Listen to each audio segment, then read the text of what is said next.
ya ahí es una señal de que sí de plano ya está alterada.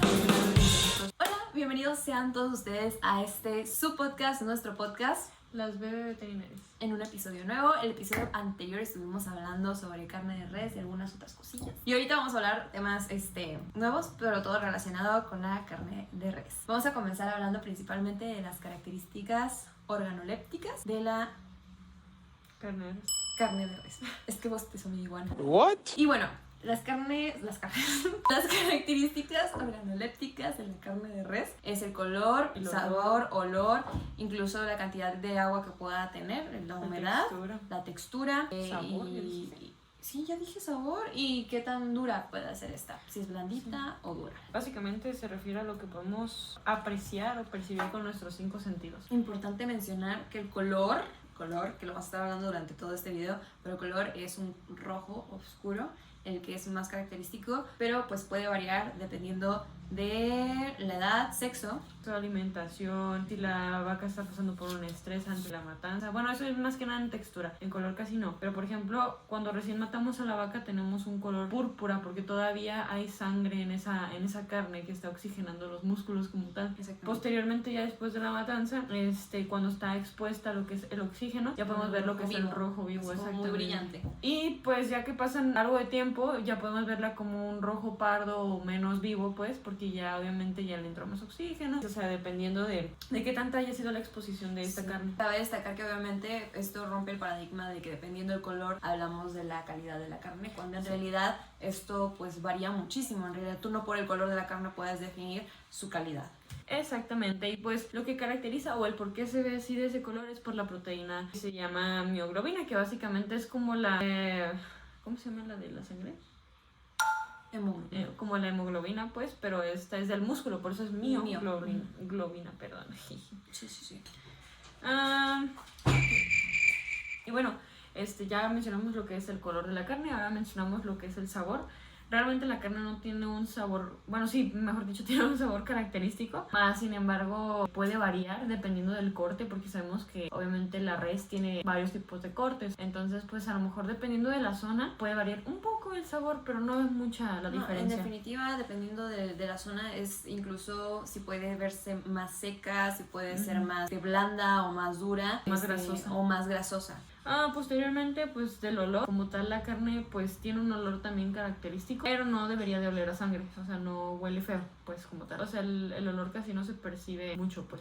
Porque como tal, el músculo que vayamos a consumir, carne que vayamos a consumir, no debería que tener sangre porque no, o sea, ahí ya sería alguna contaminación que hubo, de hecho, en dicho producto. Sí, así es, entonces pues como tal un olor no debería de tener. Básicamente de las alteraciones, hablando de las alteraciones que pueda existir en la carne, las principales vienen siendo por el contacto con el oxígeno y la temperatura. Bueno, como alteraciones principales o lo que podemos observar principalmente en la carne es lo que es el cambio de coloración a lo mejor. En lugar de verse como tal, como lo mencionamos, como un rojo vivo, puede estar empezándose a hacer un poco rojo pardo, más oscuro. Llega a presentar lo que es como una babita, no como un cebo, sino como una babita que llega a recubrirlo, lo que nos hace referencia que ya existen ciertos microorganismos que ya colonizaron la carne, entonces ellos producen como tal esa babita. Más sin embargo, no se dice que no se pueda consumir, pero pues ya es un factor que nos puede ayudar a darnos cuenta que esa carne ya está alterada, ya está iniciando un proceso de alteración. Cabe destacar que cuando un producto ya está pasando por un proceso de alteración, como mencionó mi compañera, no quiere decir que esté echada a perder, no quiere decir que ya no se pueda consumir. En realidad esto depende mucho ahora sí que del criterio de cada quien, porque mucha gente ya, por ejemplo, un ejemplo claro es el jamón, ¿no? O los embutidos, ¿no? Que ya tienen esa babita, mucha gente la tira, es como que ya no sirve y prefieren no consumirlo. Y hay mucha otra que, como mencionó una compañera en clase, que le das una lavadita y vámonos para el sándwich, ¿verdad? Entonces, y así mismo puede que aún, por ejemplo, a mí sí me haga daño al momento de consumirla y a Nicole no, ¿verdad? Y viceversa. Es muy, o sea, ahora sí que depende mucho de uno y pero en realidad sí puede ser todavía consumible, ¿no? Sí, exactamente. Entonces, pues, eso es uno de los principales, lo que podemos observar como alteración en número 1. Como número 2, ya podemos empezar a ver lo que es la carne, a lo mejor un poco de un color verdoso en ciertas zonas, el cual ya quiere decir que esos microorganismos que ya estaban ahí, ya proliferaron más y ahí, pues, obviamente ya no es tan prudente que consumamos esa carne, pues, porque ya puede ser que ahora sí nos haga daño, porque de a lo mejor un 10% del daño que nos pudo haber hecho cuando salió esa babita, ahora es un 50 o un 80%, entonces pues eso ya no se debería consumir. Ahora sí que obviamente sí ya tiene un aspecto demasiado desagradable, porque ojo, cuando está la babita no, como tal, no se percibe un cambio de color en la carne, pero ya sí hay cambios de colores en la carne que no son como los que les mencionamos, que puede ser como color moradito, rojo morado, rojo vivo, o como cafecito, pero se ve, a simple vista lo ve uno y no es como que de hasta como que cosita, ¿no?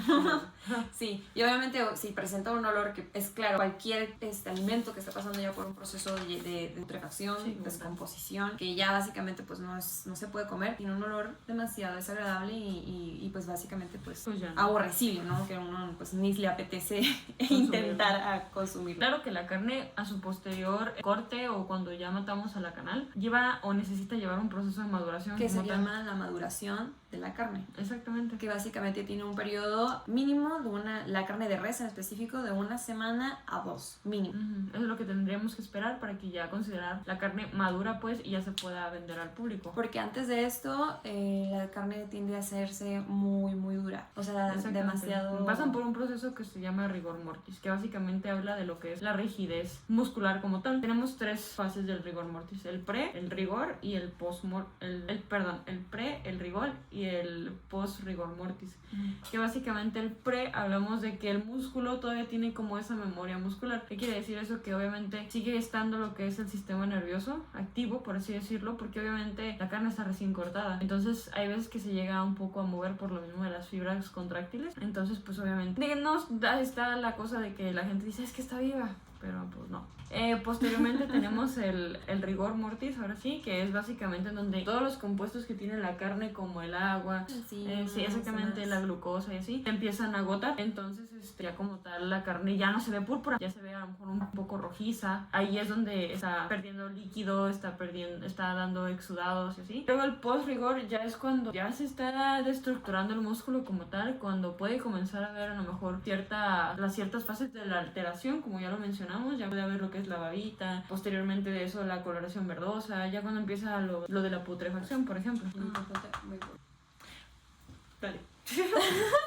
Bueno, como hemos estado mencionando, hay muchos factores que pueden influenciar la calidad de nuestra carne y las características organolépticas. Una de estas puede ser, por ejemplo, la textura o el sabor. Más que nada la textura puede ver incluso con el tipo de vida que tiene el animal. Qué tan dura puede ser una carne depende mucho de eso y muchas veces que no lo tomamos en cuenta. Y el verdaderamente darle al animal una vida o un lugar donde vivir que vaya regulado, que vaya siendo regulado con el manual de las buenas prácticas pecuarias, que va muy de la mano con las 5 libertades animales, obviamente nos va a brindar una carne de muchísimo mejor calidad. Lo habíamos mencionado anteriormente y si no, pues era algo que habíamos hablado nosotras, que incluso el hecho de que un tipo de vida, por ejemplo, un animal que vive bajo mucho estrés y que, por ejemplo, a lo mejor lo usan para los charros, para practicar o lo que sea, y obviamente va a ser un animal que está sufriendo constantemente estrés, por lo tanto va a ser una carne muchísimo más dura que una que está estabulada ahí, tranquila, disfrutando de la vida, gozando de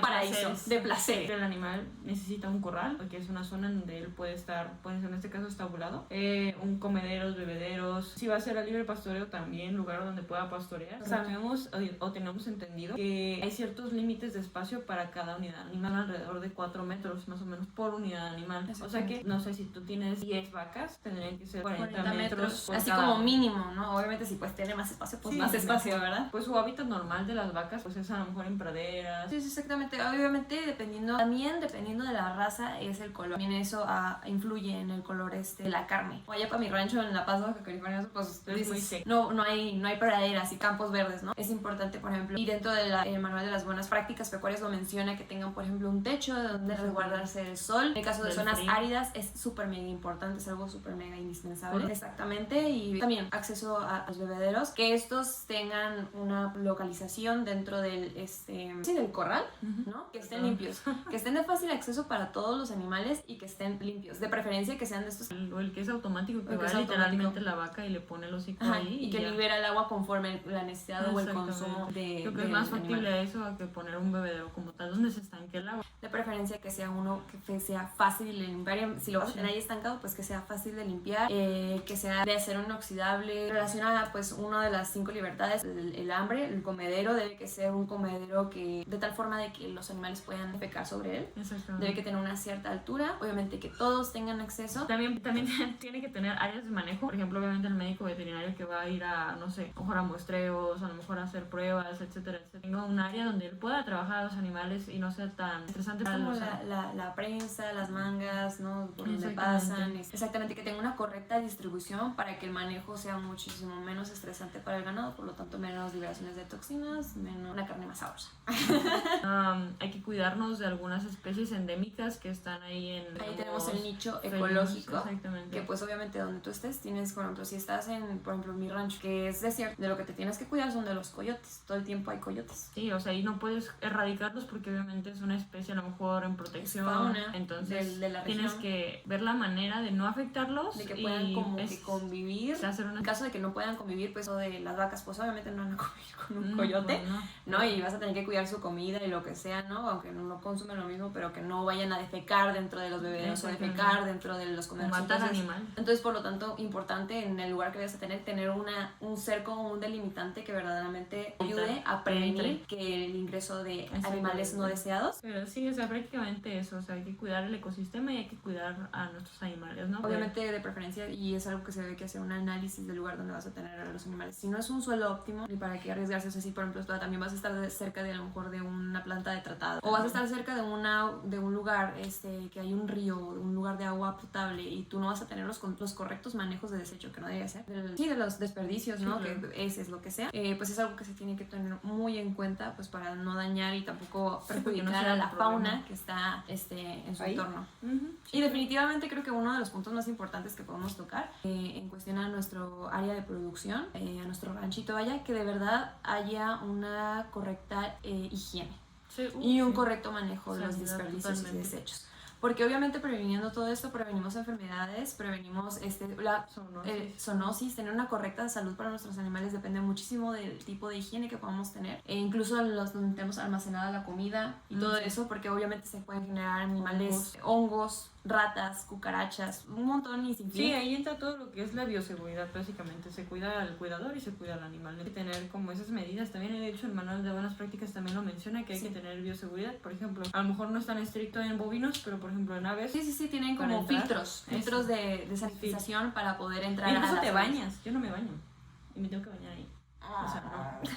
Bueno, pero por ejemplo, algo que sí he visto en cuestión a ese tipo de cuidados, salud pública en los hatos ganaderos, es la desinfección de botas. Entre área y área hay como charolas con tapetes sanitizantes para poder ingresar a un área o cuando sales de un área. Sí, eso debería ser siempre, porque si no quieres llevar a lo mejor de las vacas más grandes a los becerros alguna enfermedad, ¿verdad? Porque entonces sí hay que tener como que bien en regla todo esto. Exactamente. Y bueno, creo que sería todo lo que tenemos que hablar y vamos a hablar en este episodio, en este podcast del día de hoy. Y bueno, pues fue un placer, espero que sea pues todo muy completo, muy claro. Que no se les olvide, este es su podcast, nuestro podcast, Las Bebé Veterinarias. Y nos vemos en el siguiente episodio. Chao.